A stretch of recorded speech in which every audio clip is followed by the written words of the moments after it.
Hello students, in this video we will solve question number 2 of exercise 2.3 class 11th. So here we have to find the domain and range of the following function. So we are given a function, we have to find out the range and domain of that function.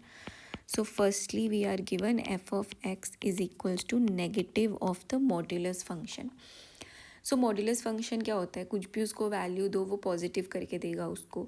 अगर आप उसको ही negative कर दोगे तो that means कि value of x will always be negative. ठीक है, मतलब value of f of x will always be negative. ठीक है, so we know that mod of x कैसे डिफाइंड होता है, the value of x if x is greater than or equal to 0 and minus x is if x is less than 0. ठीक है, सो यहाँ पे f of x is given as minus of modulus x, so we will just multiply with the negative sign, so the answer will be minus x and x for x greater than or equal to 0, x less than 0.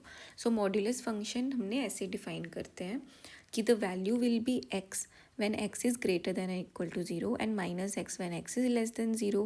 so negative जब हमने sign लगा दिया तो we will just negative this value. now for x greater than or equal to 0 the value will be minus x, and for x less than equal to 0 the value will be x. okay, so there is no value of real numbers for which this function is not defined. क्योंकि zero पे भी defined है, कोई भी negative number ले लो उस पर भी डिफाइंड है, पॉजिटिव नंबर ले लो उस पर भी डिफाइंड है. So we will write since f of x is defined for all real values of x, that means x belongs to the real number set, the domain of f of x is R, and similarly the range, okay no similarly नहीं, range हमारा हमेशा negative होगा क्योंकि modulus क्या करता है, हमारे x को पॉजिटिव में कन्वर्ट कर देता है, चाहे हम एक्स दें चाहे हम माइनस एक्स दें. ठीक है, अब हमने क्या कर दिया, आगे नेगेटिव साइन लगा दिया, तो अब हमारा रेंज क्या होगा, हमेशा हमारा आंसर क्या आएगा, नेगेटिव में आएगा. So the range will be from minus infinity to zero. So positive numbers हम नहीं लेंगे तो ज़ीरो पे ऐसा ब्रैकेट लगेगा, close bracket, because zero is inclusive and infinity के आगे हमेशा हम ओपन ब्रैकेट लगाते हैं. ठीक है, so this is the range of the modulus function that is given to us, because हमें नेगेटिव ऑफ मॉड्यूलस फंक्शन दिया है. जब हमें पॉजिटिव मॉड्यूलस फंक्शन दिया होता है तो उसकी वैल्यूज़ रेंज करती हैं from zero to positive side of the infinity. ठीक है, बट हमें नेगेटिव दिया था तो हमें वैसे लिखना है इसको. Okay, so moving on to the next part, which is f of x is equals to square root of 9 minus x square. Okay, so 9 minus x square हमें गिवन है. सो अगर हमें ये पता करना है कि ये इसका वैल्यू पॉजिटिव या नेगेटिव कब होगा, तो that let's check first. So f of x, this is y. ठीक है, so for domain we can put any value of, no we can't put any value of x, otherwise it will be not defined, because हमें real valued function से हम deal कर रहे हैं. अगर हमारे x की वैल्यू ग्रेटर देन 3 होगी, लेट्स से x की वैल्यू 4 है. ठीक है, तो 9 माइनस 16 का अंडर रूट करोगे तो आंसर क्या आएगा, under root -7. So -7 will not be part of any real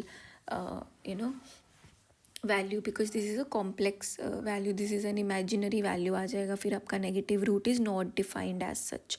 ठीक है, so but we are given in the question that these are real functions, these are not imaginary values are not scope of these functions, so we have to consider only real numbers.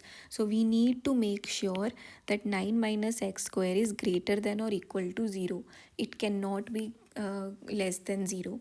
So for it to be greater than 0, the value of x will be, x square will be less than and equal to 9, which will give us that x will range from 3 to -3, because x का value is always less than, x square का value हमेशा 9 से कम होना चाहिए, और x का value 9 से कम कब होगा, एक्स स्क्वायर का वैल्यू, जब x का वैल्यू 3 और -3 के बीच में होगा.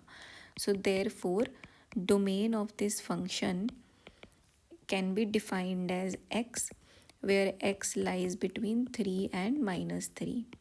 Okay, now if x lies between 3 and -3, then range क्या होगा हमारे फंक्शन का, what values can our function then take? The value of x is such that then x will lie between, f of x will lie between 0 and 3. क्योंकि अभी देखो, अगर मैं x की वैल्यू मैक्सिमम पुट कर दूँ that is 3, तो मेरे फंक्शन की वैल्यू क्या हो जाएगी, 0. अगर मैं x की वैल्यू 3 या -3 पुट करूँ तो मेरे फंक्शन की मिनिमम वैल्यू क्या आएगी, 0. अगर मैं x की वैल्यू 0 पुट करूँ तो मेरे फंक्शन की मैक्सिमम वैल्यू क्या आएगी, 3. सो मेरा जो y है that will always lie between 0 and 3. So range will B 0 and 3. So this is the range of the function.